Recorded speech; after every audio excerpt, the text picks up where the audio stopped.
In this video, I will show how to change plot points type and size.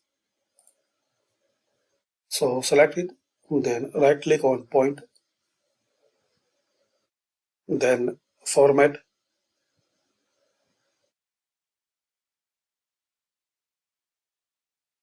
Now select it, fill and line, then marker,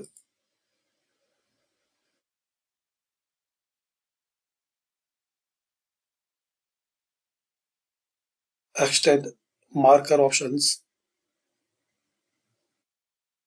built in, and select any type. And here you can increase the size.